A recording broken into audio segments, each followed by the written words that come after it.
Yes, but they did not treat them for broken arm. They made some other story. They say, for example, let's say that someone gets blood cancer, and it apparently caused by the damage caused by radiation to bone marrow. But the doctor will not confirm that. The doctor will say that, oh, that caused by asbestos dust. So it's easy to escape. Well, let's put it this way. Let's say that John Walcott and his colleagues have a reunion every year.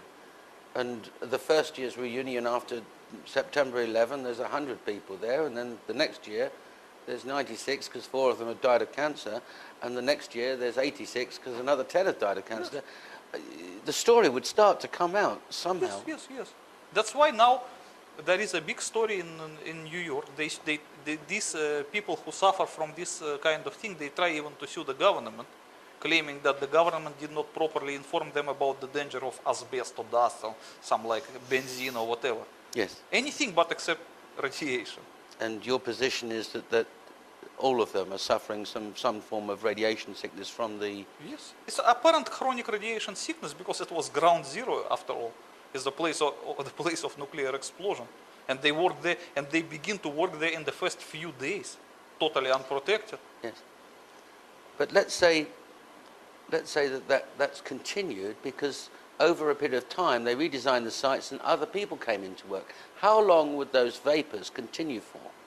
I know the fires underneath continued for 3-4 months, as you said they would. There were no actually fires underneath. There was not fires. They were just extremely hot material. Molten steel?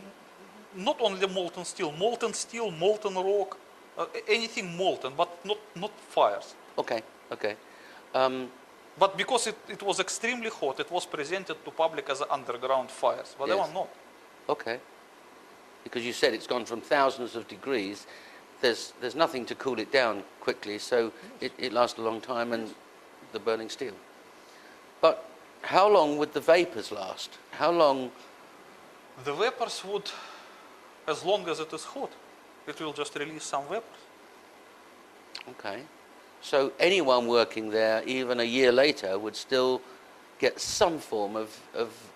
Probably not a year. I believe that in 5 or 6 months they managed to cope with it because they put some efforts to curb the radiation. They sealed? No, first they use some special chemicals mixed into the waters of firefighters. Yes. And they use the firefighters to pour these waters into the cavities. So it minimized the exposure, but not much, I believe. But at least it cooled down a little bit, the matter. So if in natural conditions, if left on its own, it would cool down in maybe 1 year, because they were trying hard to cool it artificially. Maybe they succeeded in half a year. These vapors wouldn't just affect ground zero workers and police and fire department officials. Would it not also affect Manhattan residents? Of course they would affect Manhattan residents. Okay. But as far as I know, that Manhattan residents from the dangerous area, they were evacuated and not allowed to come back for another 6 months. Well, yes, the ones that were immediately affected, yes, certainly. Yes. They were not allowed to return until 6 months pass, which is still short. They should be away for at least 2 years, not 6 months.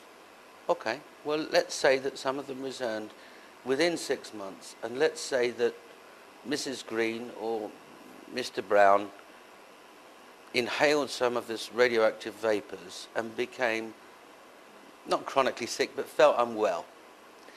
They wouldn't go to the specially prepared fire department's doctor. They'd go to a doctor, their own private family doctor, who they know very well, George, down the road. And wouldn't he know exactly what was wrong with them? Not necessarily. Why he should? He's a doctor. They've got radiation sickness. The doctor is not necessarily a specialist in nuclear explosion and these kind of things. He's just a doctor. Okay. Well, if that what doctor saw is the symptoms. He doesn't see the cause. Okay. Well, if that doctor has half a dozen people from Vestey Street, which is just off, and they've come into him with the same symptoms, wouldn't it occur to him, wouldn't one suppose, to say, just hold the phone here, there's something wrong? I don't think so, because the doctors, they also read newspapers and also they have some internal instructions. So let's say that certain doctors receive some circular which says that all people who live around ground zero were affected by asbestos dust. So the doctor should believe that.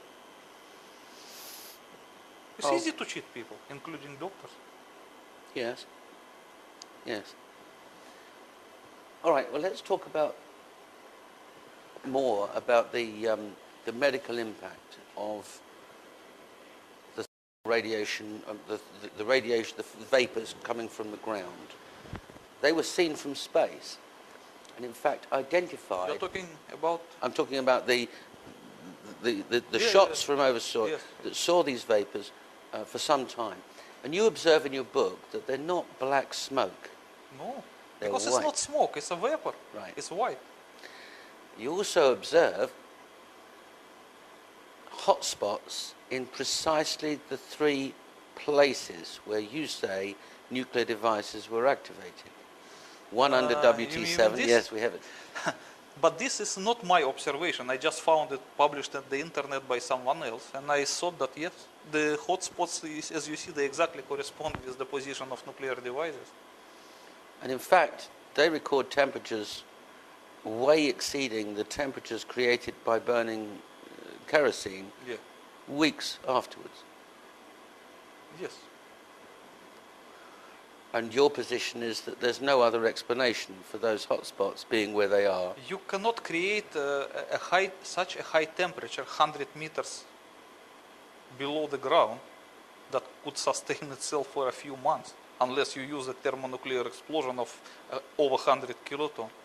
What else it could be? Where you can get such a big energy to sustain these temperatures for such a long time? In fact, I'm glad you mentioned that, because I have here the 9/11 Ground Zero Energy Report. And this was recently published, but it does actually reach the conclusion, interestingly, the same as you. And I'll quote from it. The huge vertical particle plumes briefly left behind where the towers had stood moments earlier offer mute testimony to the fact that solid floors did not sequentially pancake downwards. That would have taken significantly longer, been far less destructive, and appeared far different from what was observed. Clearly, this hypothesis that a sequenced vertical array of directional low-yield thermonuclear devices was used to annihilate the World Trade Center skyscrapers top to bottom. Forgive me. It's not an easy thing to prove. It should be easy to disprove if it's significantly off base. Yet it remains standing as the basis for the only explanation to account for all the most phenomenal ground zero evidence. So here we have some physicists agreeing with you. Yes. And we have a groundswell of sites coming up saying 9/11 truth, loose change, other experts, doctors of physics coming forward and saying there's something wrong here. And each of those is heading towards the conclusion that you draw in your book. That must give you some comfort.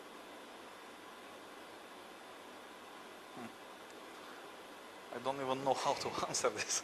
If the evidence were unsupported by anybody or anything else, and you just published this book and announced to the world, I know what happened and I know who did it, they would laugh at you if nobody had drawn the conclusions that you've drawn, that the 9/11 Commission report is wrong, doesn't address and answer questions that you've answered, and other people are reaching the same conclusions. Yes, of course. There are a lot of people who attempted to search for September 11 truth independently, and they arrived to similar conclusions as mine, with the one difference. They did not know for sure that there was a nuclear demolition scheme of the World Trade Center, while I knew it for sure from my former service in the Soviet military. That makes the difference. So it means they were guessing and they arrived to the same point.